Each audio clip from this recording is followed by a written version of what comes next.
સાવવાડી પંચાયતના સરપંચ તેમજ સાવવાડી વિસ્તારના અન્ય પંચાયતોના સરપંચ સાથે મંત્રાલયથી આપણા ડॉक्टर एस.के. कनप्पा जी जो सीनियर एग्जीक्यूटिव डायरेक्टर है और एनएफडीबी के अधिकारीगण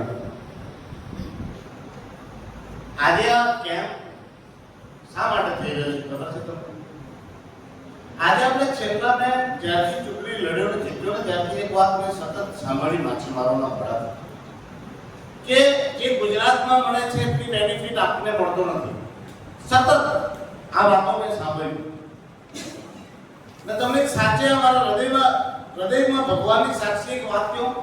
જ્યારે મને સ્પીકર સરે પૂછેલું ને કે તને કઈ કમિટી જોઈએ, ત્યારે મેં જાણ જોઈને આ સ્ટેન્ડિંગ કમિટી સિરિયસ માંગી. આ ભગવાનની સોગંદ કહીને કહું, હું ચાહતે ને તો મને ત્યારે કોઈ કમાવાવાળી કમિટી બી મળી જાય, પણ મેં જાણ જોઈને આ સિરિયસ કમિટી માંગી. કારણ કેમ કે દીવના જે લોકો છે ને આજે જે ચૂંટણીમાં એમપી બનીને બેઠો છે ને એ દીવના લોકોની વધારે મહેરબાની. હું દમણમાં 800 વોટ પછાડી હતો. આ દીવના લોકોના કારણે હું એમ કહું ને કે એ લોકોએ મને એમપી બનાવ્યો. આ લોકોના રીડમાંથી મુક્ત થવા માટે મેં આ કમિટી સિલેક્ટ કરી કે મેં કંઈક તો કરી શકું મારા દીવના લોકો માટે. એટલે મેં આ fisheries agriculture animal and husbandry committee मैं लास्ट टाइम जब चुटनी जीतो ने पहले कमिटी भी लेने आए, पर તે છતાં પણ માછીમારોના જીવનમાં કોઈ પરિવર્તન દેખાયું નહીં. યોજનાઓનું ઇમ્પ્લિમેન્ટેશન કામ હોય બધા એક એક વાત કરે ગુજરાતમાં આ બધી બેનિફિટ પર આપણા નહીં મળે. એટલે મેં જોયું ત્યાં લગાતાર હું કમિટીમાં લગાતાર આ વાતો ઉચકું કે ભાઈ આ અમારા માછીમારો સાથે અન્યાય કેમ થાય. કે માછીમારોને બેનિફિટની યોજનાઓ છે. प्रधानमंत्री मत्स्य संपदा योजना ये 5 वर्ष માટે હતી, 2 વર્ષ એક્સટેન્ડ કરાઈ, પણ આપણા દીવના અને દમણના લોકોએ તેનો બેનિફિટ લીધો નહીં ને ગુજરાતના લોકોએ તેમાં બેનિફિટ લીધો. એટલે આજે તે યોજનાના અનુસાર આજે ગુજરાતના લોકોને બેનિફિટ મળી રહ્યો છે ને આપને મળતો.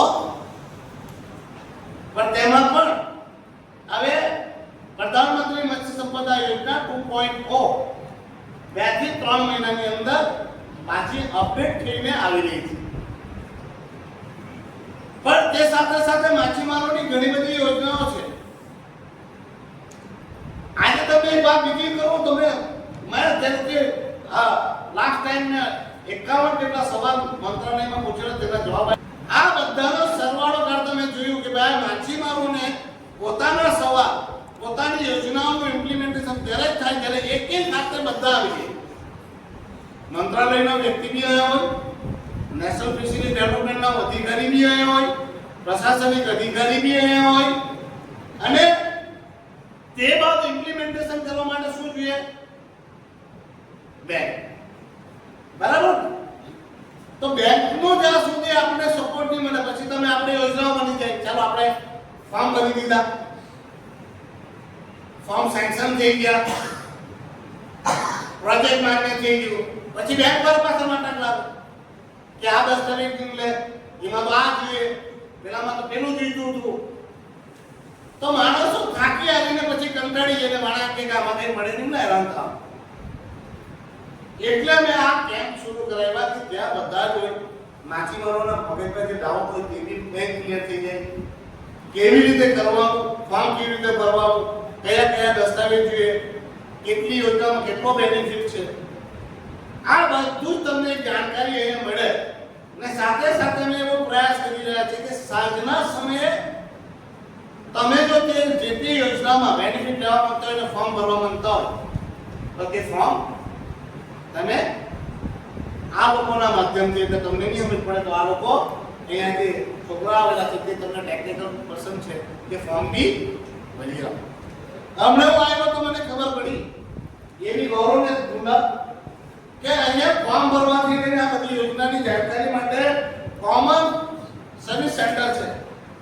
તેમાં કોઈ પ્રતિકુમાર રામજી વડાપાડા ટોલી ઇંગ્લિશ સ્કૂલની હારમત છે ને ત્યાં એને કોઈ જવાબદારી બી હોય. પણ આજે ખબર પડી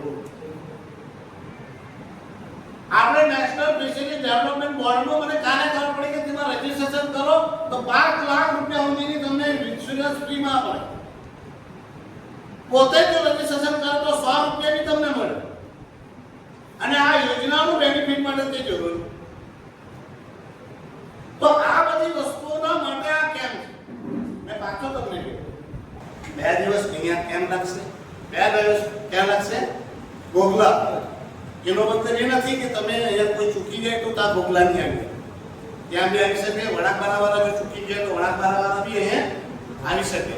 અને એક દિવસ આપણે આખો 25 તારીખ આખો દિવસ કોમન બી રાખ્યો છે, જેથી કોઈ પણ માણસો ચૂકી જાય તો મને કોઈ વાંધો એમાં બધા ત્યાં આવીને લાભ લઈ શકે.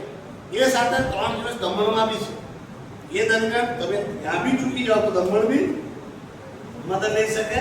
સાથે સાથે આ લોકોના નંબર લઈ લો, જેથી તમે આ ગૌરવનો ખાસ પણ મને લઈ આ બાબતે તમને સીધી બી વાત એના સાથે કરી શકે. અને આ લોકો તમને નહીં સાંભળે તો ખાલી મને કહેજો. કેમ કે આ લોકોએ તમારે બી જવાબ આપવાનો હોય, પણ મને તો દરેક વખત જવાબ આપવા પડે ત્યાં મંત્રાલય.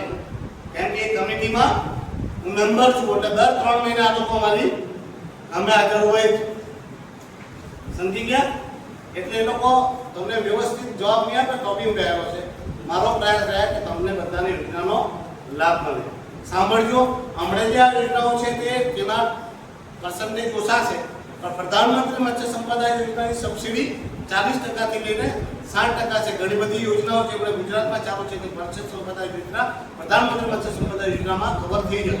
એટલે તમે લોકો 2 થી 3 મહિનામાં પાછી જે અપગ્રેડ થશે ત્યારે મેં પ્રશાસકજીને બી વાત કરીશ કે તેઓ બુકલેટ છાપે, એમને બધી યોજનાઓની જાણકારી એ રીતે આપે અને પ્રશાસનિક કેમ્પ બી કરવામાં આવે. ધન્યવાદ.